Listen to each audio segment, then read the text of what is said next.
여러분 안녕하십니까?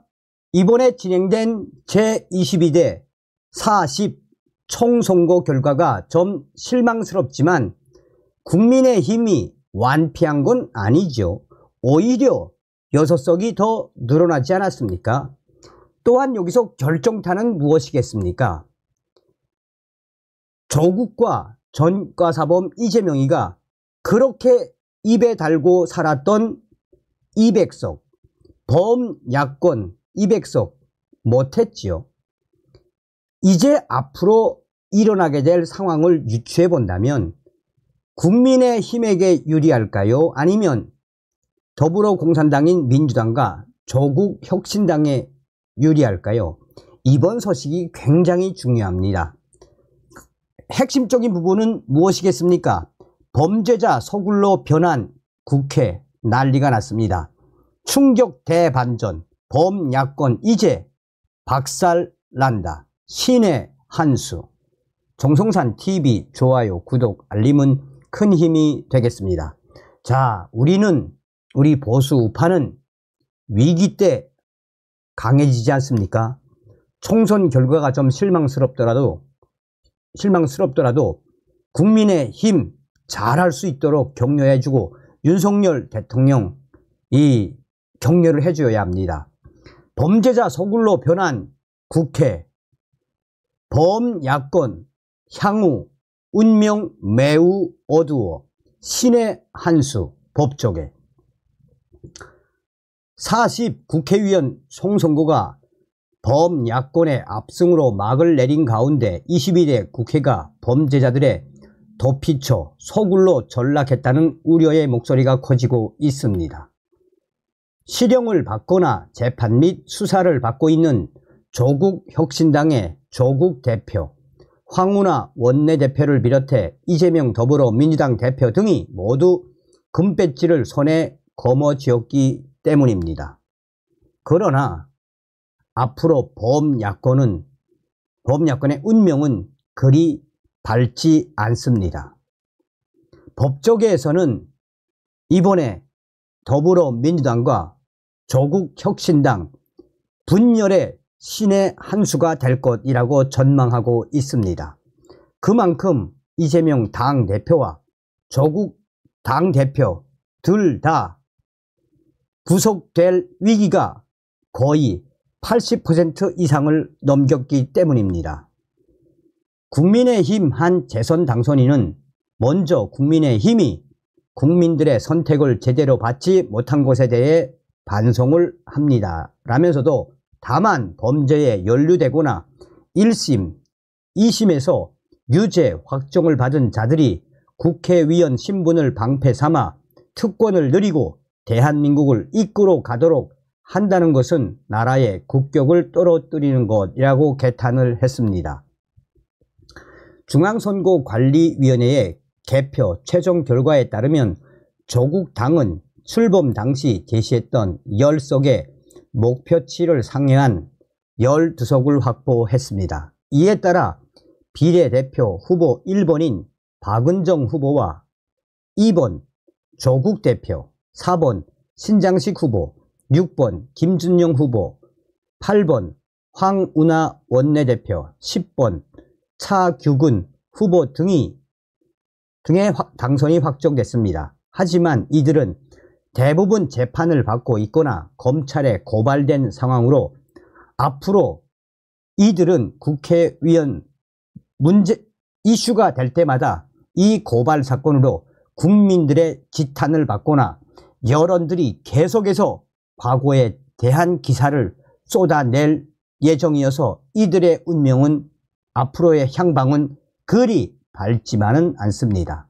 박은정 후보는 법무부 감찰 담당관이었던 2020년 10월 윤석열 당시 검찰총장에 대한 찍어내기 감찰로 법무부에서 해임 처분을 받았으며 현재도 해당 사안으로 공수처 수사를 받고 있습니다. 또 박은정 후보는 조국당의 검찰 개혁 공약이 무색하게 남편 이정근 변호사의 전관 예우 위협 및 다단계 사기 사건 수임 논란 등을 빚었습니다.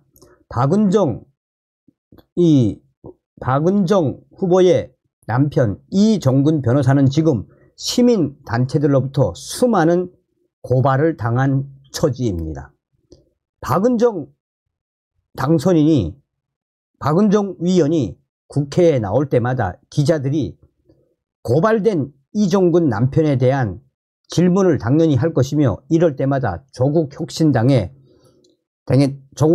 대한 기사는 그야말로 이 한심스러운 기사들이 쏟아져 나올 것으로 예측되고 있습니다. 조국 대표와 황운하 원내대표는 대법원 판결에 따라 임기를 채우지 못하고 위원직을 박탈당할 전망입니다. 이는 거의 확실시된 팩트입니다. 조국 대표의 경우 자녀 입시 비리와 청와대 감찰 무마 혐의로 1심에 이어 2심에서도 징역 2년의 실형을 선고받았습니다. 조국 대표 스스로가 감방에 들어가 운동을 하거나 책을 열심히 보겠다라고 스스로 말을 했을 정도입니다. 황운하 원내대표는 청와대 하명 수사 및 울산시장 선거 개입 의혹으로 1심에서 징역 3년형을 선고받고 항소했고, 머지않아 황운하 원내대표는 이 판결이 나면 국회의원 신분 박탈될 예정입니다. 자, 차 후보는 법무부 출입국 관리본부장이던 2019년 김학의 전 법무부 차관의 불법 출국 금지에 관여한 혐의로 1심에서 무죄를 받았지만 2심 재판 중입니다. 신 후보 역시 음주운전 1회, 무면허 운전 3회 전과로 논란을 일으켰습니다. 과거 한미동맹을 비판했지만 세 자녀는 모두 미국 국적 취득으로 이중잣대 논란에 휩싸인 이 김 후보, 지난 4일 공직선거법상 허위사실 공표죄 혐의로 검찰에 고발당한 처지입니다. 아들의 한국 국적 이탈 사실을 해명하는 과정에서 말을 바꾸었다는 지적입니다. 인천 계양을에서 재선에 성공한 민주당의 이재명 대표도 대장동, 백현동, 성남FC 배임 혐의 및 위중교사 혐의 등으로 재판 중입니다. 다만 이재명 대표의 재판은 모두 1심 진행 중으로 임기 내에 이 형을 확정받고 당연 국회의원 박탈, 또한 앞으로 대선 후보도 못 나오게 될 처지입니다. 지금 조국 전 대표가 당선된 날 그를 대법원에서 엄상필 대법관에 의해 재판 기일을 잡았다고 발표했으며, 이재명이 당선된 그 이튿날 2일 후 첫 재판에 나와서 강하게 몰아붙였습니다. 이재명 대표는 민주당이 압승을 거두면서 향후 대권 재도전에 발판을 마련했다고 하지만 이는 잘못된 인식.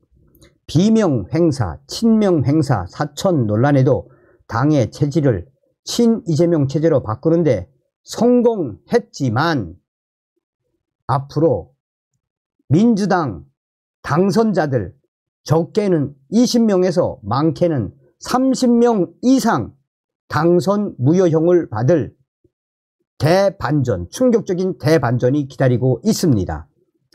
특히 이재명 대표의 대장동 개발 비리 의혹 등 각종 범죄 혐의를 맡았던 박군택, 광주 광산갑, 양부남, 광주 서울, 김기표, 경기 부천울, 이건태, 경기 부천병, 김동아, 서울 서대문갑 후보 등이 이른바 대장동 변호사 5인방 모두 당선이 됐습니다. 또 친명 호위무사로 불리는 양문석, 경기 안산갑 당선인, 이 당선인은 지금 경찰이 수사를 하고 있으며 선관위에서도 공식 고발을 한 당선자여서 양문석 후보 당선인이 제일 먼저 이 국회의원 박탈당할 예정입니다. 김준혁, 경기 수원정 후보도 당선이 됐지만 이후 앞날이 만만치는 않습니다. 국민의힘에서는 이들이 지난 21대 국회에서 이재명 대표의 방탄에 앞장섰던 강경파 철험회의 역할을 수행할 것이라는 우려를 하고 있습니다. 국민의힘 재선 당선인은 통화에서 범죄에 연루되거나 자질이 안 되는 인사들이 이재명 대표의 은혜로 국회에 입성했으니 철험회보다 더 독한 호위무사를 자초하지 않겠나라고 우려했습니다. 이어 국민들에게 해악이 될 각종 입법안을 독단으로 밀어붙일 텐데 국민의힘도 국민에게 호소할 노력을 백방으로 해야 할 것이라고 강조했습니다. 이 소식이 나온 이후 법조계의 분석은 완전히 180도 달랐습니다. 범죄 소굴로 변한 국회, 앞으로 우리 국민들의 지탄을 받을 수밖에 없는 구조로 되어 있다라고 법조계에서는 강조하고 있습니다. 또한 범야권, 이제 큰일 나게 생겼으며 이는 신의 한 수가 될 수 있다라고 강조하고 있습니다. 그야말로 충격적인 대반전이 터져 나온 것입니다. 법조계에서는 가장 강조하는 부분을 바로 이재명 당대표의 구속과 조국 대표의 구속, 또한 송영길 전 대표의 돈봉투와 관련된 민주당 위원들도 상당히 많으며 이미 조사를 받고 있는 당선인들도 있고 앞으로 조사를 받아야 되는 당선인들도 있다라며 그동안 사법부가 얼마나 많은 칼을 갈았나라며 총선을 앞두고 사법부가 좀 느슨하게 이재명 당대표에게 한 것은 사실이다라며 범죄자들이 국회에 들어간 이상 앞으로 이 범죄자들에 대한 기사들이 계속 나올 것이며 이런 충격 대반전이 터져 나오면 이재명과 민주당, 조국과 조국혁신당은 국민들의 질타의 대상, 즉 계속해서 망신을 당할 수밖에 없으며 그렇게 되면 사법부도 이재명 대표와 조국 대표 또한 각종 범죄 연루에 가담되어 있는 민주당, 조국혁신당 당선자들을 빠르게 수사할 수밖에 없는 게 사법부의 특성이라며 범야권이 지금 압승했다고 좋아할 때가 아니며 이런 일련의 과정에서 국민의힘이 좀 처지고 범야권이 압승을 했지만 이는 신의 한 수, 즉 국민 여론이 덜 끓게 되는 대반전의 시대가 열렸다라며 이것을 사법부에서도 바랬을 수도 있다라며 이제 총선 끝나고 민주당과 조국혁신당은 거의 매주 재판을 받아야 하고 수사를 받아야 해서 범죄자들이 국회에 입성했다고 좋아할 일만은 아니며 민주당과 조국신당 앞으로 미래는 매우 암울하다. 그 충격적인 이유는 바로 마음대로 할 수 있는 200석 범야권이 200석을 못했기 때문에 범야권 앞으로 이러지도 저러지도 못하고 사법 리스크에 그냥 진흙탕 싸움으로 민주당과 조국혁신당이 싸울 수도 있다라고 전하고 있습니다. 또한 법조계에서는 이런 상황에서 국민의힘 정신 바짝 차리고 우리 국민들만 믿고 가야 하며 또 윤석열 대통령은 총선 결과와 무관하게 더 강하게 독하게 가야 한다라며 이런 신의 한 수, 충격 대반전의 기회를 윤석열 대통령은 잘 활용해야 한다라고 강조하고 있습니다. 그러면서 법조계는 범야권이 앞으로 계속 입법 독주를 한다면 윤석열 대통령에게는 비토권, 거부권이 있으며 더 무서운 것은 계엄령과 비슷한 헌법에 명시된 국민 대토론회. 윤석열 대통령은 지금 이 상황에서 신의 한 수의 이 상황을 잘 활용해야 한다라고 법조계가 강조하고 있습니다. 어떻습니까?